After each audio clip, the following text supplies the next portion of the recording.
네, 안녕하십니까. 동학개미 구독자 여러분들, 성북개미입니다. 오늘 대한전선 방송 드려보도록 하겠습니다. 코드번호 001440이 되겠습니다. 대한전선 오늘 제가 일찍 좀 방송을 드렸는데요. 사실 오후에 좀 봐야 되겠지만 나쁘지 않아요. 그러니까 이런 조정도 당연히 올 수밖에 없다. 근데 중요한 거는 지지선 아래로 떨어지는지 아니면은 위에서 조정을 해서 계속 횡보를 할지 이게 중요한 거예요. 주가가 오르기만 할 수도 없고 내리기만 할 수도 없습니다. 그렇기 때문에 올라갔다 내려갔다 이 상승 하락이 계속 지속적으로 반복이 될 거예요. 그래서 이런 부분을 굳이 뭐 불안해할 이유는 전혀 없다. 이 말씀을 좀 드리고 싶습니다.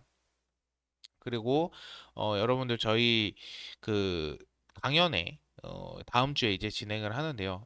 저희가 몇 번 이제 나눠서 강연회를 하니까요. 참석하시고 싶으신 분들은 저희가 안산개미랑 같이 강연회를 주최하게 되었습니다. 그래서 강남권에 딱 중간에 있어서 아마 교통편도 괜찮고 그리고 중간에 공영주차장이 5분에 300원이라도 가격도 저렴해서 카페에 참고하셔가지고 참석을 하시고 싶으신 분들은 참석을 신청을 해주시면 될 것 같습니다. 우선 대한전선 같은 경우에는 이 전선 관련주가 요새 굉장히 많이 상승을 하고 있는데 제가 항상 대원전선하고 비교하는 거는 대원전선이 지금 현재 대장주로 수급이 전선주 중에서 가장 많이 몰리기 때문에 제가 대원전선을 항상 비교해서 말씀을 드리는 거예요. 일단 우리는 대한전선이 가장 큰 무기를 봐야 됩니다. 그래서 사실은 전선 관련주나 변압기 관련주 이렇게 해서 모든 대장주는 사실 대원 전선이 크게 차지하고 있어요. 그러면은 중요한 건 거예요. 대원 전선은 저점 대비해서 그러니까 요번 연도 1월 1일 대비해서 저점 대비 4배 정도 상승을 했고 대한전선은 저점 대비 한 그래도 나쁘지 않게 상승했어요. 뭐 저점이 그냥 9,000원이라고 가정할게 8,400원은 사실 바로 상승을 거의 했으니까 그냥 평균적으로 9,000원 잡아도 그래도 50% 이상 상승을 했습니다. 근데 사실 이 대한전선은 50% 상승했다라고 하면 굉장히 조금 말에 어폐가 있는 거예요. 왜냐하면 이 유상증자 도 있었고 권리락도 있었기 때문에 이게 하락으로 눌러질 수밖에 없었던 부분이 있어서 사실 저점이었다라고 말하긴 좀 애매합니다. 어쨌든 근데 저점 대비 차트로만 봤을 때는 이렇다라는 거죠. 그러면은 결국에는 배수 차이로 보면 결국에는 두세 배 이상 차이가 나는 거예요. 대원전 수급 자체가. 물론 대한전선이 무거운 것도 있지만 사실 무겁다라는 이유만으로 이렇게 큰 폭의 차이가 나면 이거 굉장히 억울한 거거든요, 사실. 그래서 우리가 앞으로 대원전선이 하락할 때 대한전선이 하락하지 않고 상승할 수 있는 모멘텀을 우리는 찾으면 됩니다. 첫 번째. 물론 실적은 다 좋지만 대한전선 실적. 이 실적이 어떤 실적이냐? 2분기 또는 하반기 이후부터 해적 케이블 실적 반영. 이거 메리트 굉장히 있는 거고요. 물론 대원이나 뭐 LS에서도 강행을 한다고 하지만 LS는 지금 하고 있긴 하고요. 여러 가지 전선에서 해적 케이블도 같이 하는 업체가 늘어나긴 하지만 두 번째는 또 대한전선이 이 초고압 케이블, 원자력 발전소 그리고 세 번째 어, 그 대한전선의 수주 잔고 그리고 네 번째는 뭐 네옴시티. 우리 진짜 이거 먼 미래의 얘긴데 그냥 적은 거예요. 어쨌든 모멘텀이 있긴 하니까 없앨 수는 없잖아요. 그래서 그리고 재건 관련. 그러니까 대건 관련하면은 뭐 이란도 있을 거고 뭐 이스라엘이라고 할게요. 이란하고는 안 싸우니까 이스라엘 그리고 뭐 러시아, 우크라이나 뭐 이런 전쟁. 음, 전쟁이 종료가 되면 재건을 하게 됩니다. 그럼 건설사와 전선 관련주들은 결국에는 상승을 할 수밖에 없는 모멘텀이 생기는 거죠. 네옴시티는 이제 뭐 더 라인 네옴시티가 3개 있어요, 여러분들. 거기 중에 더 라인이에요. 그 길다랗게 길게 짓는 도시 있죠? 그게 더 라인이라고 합니다. 그리고 미국 수주를 필두로 지속적인 수주 잔고가 계속 매년마다 갱신하는 중.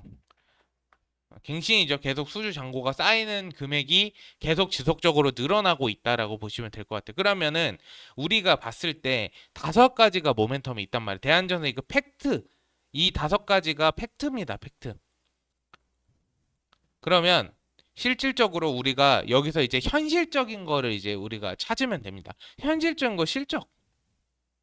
근데 이미 1분기는 지나갔죠. 1분기는 이제 지나갔습니다.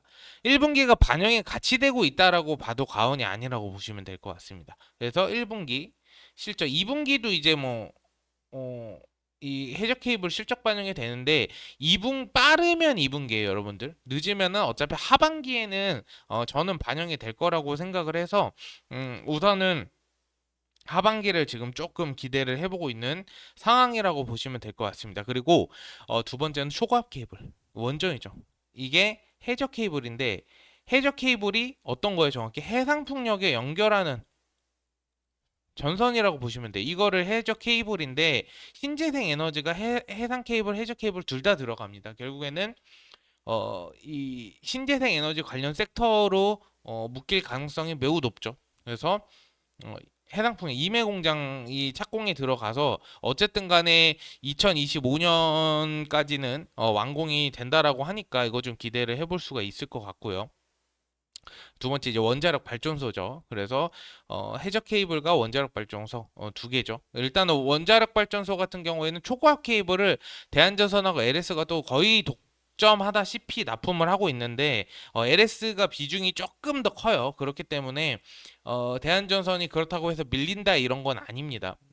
어쨌든 LS랑 대한전선 비교하면 LS가 더 무겁긴 하니까 실질적으로 그렇기 때문에 대한전선하고 두 개를 굳이 비교하자면 대한전선을 택하는 게 맞다. 그리고 수주장고 미국 캘리포니아 필두로 2020년부터 캘리포니아 수주장고가 지속됨에 따라 이제 거의 계약의 막바지 2026년까지니까 막바지 단계에 접어들었을 거라고 봅니다. 그리고 나머지 이제 유럽 신흥 국가 그리고 저기 동남아시아나 동남아 쪽 신흥 시장도 이 전선 관련 계약이 지속적으로 지속되고 있고 그리고 MOU 체결한 사우디아라비아는 MOU 체결을 했었죠. 대한전선이. 그래서 그런 모멘텀들이 계속 있다.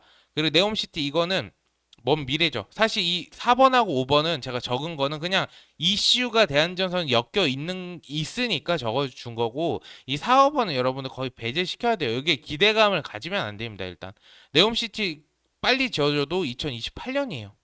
준공이 2026년부터 제대로 시작을 한다고 했으니까 잘 해도 2028년, 2030년대 지어져요. 그러면 여러분들 거 5년, 4, 5년 뒤입니다. 사실 그 미래를 우리가 생각할 수가 없습니다. 그리고 재건 관련 같은 경우에도 전쟁 언제 끝날지 어떻게 알아요? 저희도 우리 대한민국도 이렇게 있으면은 이 우리가 휴전국이잖아요. 전 세계에서 휴전국은 저희 나라밖에 없어요. 그러니까 전쟁이 끝난 게 아니에요. 전쟁은 누가 도발하면 할 수 있는데 뭐 정치, 외교적 요새는 이제 1950년도처럼 무조건 막강한 전투력이 있어서 내가 너를 접수할 거다 이런 개념이 아니에요. 정치적 성향이 굉장히 강해졌어요. 왜냐하면 우리가 민주주의와 그리고 자본국가가 되다 보니까 무력으로 뭔가 행사를 할 수 없는 그런 시스템이 됐기 때문에 이 정치적으로 계속 뭔가 선동을 하면서 도발을 하는 행동밖에는 사실 못하는 겁니다. 그리고 우리나라가 옛날과는 다르게 굉장히 강해졌어요. 강대국이죠. 어떻게 보면. 그래서 전체적으로 보면 4, 5번은 제외하는 게 맞는 것 같고요. 1, 2, 3번이 우리가 현실적으로 봤을 때는 가장 이 대한전선의 모멘텀에 적합합니다. 실질적으로. 제가 여태까지 3년 동안 방송하면서 조사를 해봤을 때. 그래서 요거 세 개만 보고 가시면 돼요. 거기다가 네옴시티 갑자기 이슈? 그리고 재건 관련 뭐 갑자기 우크라이나 러시아 갑자기 종전했네? 그러면 그냥 운 좋게 좋은 것 뿐이에요. 그러니까 그거를 너무 염두하고 할 필요는 여러분들이 없다. 이렇게 보시면 좋을 것 같습니다. 그래서 이 세 가지만 참고하시면 좋을 것 같아요. 그래서 이 부분 참고를 해주시길 바라겠고요. 우리 대한전선 또 댓글을 오늘 한번 또 보도록 할 겁니다. 여러분들이 막 크게 걱정할 것들은 저는 없다고 판단을 합니다. 실질적으로 뭐 걱정해봤자 지금 대한전선이 우상향하고 있는 패턴으로 가고 있기 때문에 걱정할 이유는 전혀 없다. 그리고 대한전선의 이 순매수량을 한번 볼게요. 수량을 단주로 볼게요. 봐봐요. 외국인하고 연기금 매집량이 굉장히 좋습니다. 그래서 이런 부분들을 전반적으로 봤을 때는 앞으로 지속적으로 계속 상승할 가능성이 굉장히 높아진다라고밖에는 솔직히 말씀을 드릴 수가 없을 것 같네요. 15,000원 돌파하냐 안 하냐 이게 가장 큰 관건이잖아요. 여러분 제일 궁금하잖아요. 그 부분은 제가 지속적으로 보면서 피드백 드리겠습니다. 축하드립니다.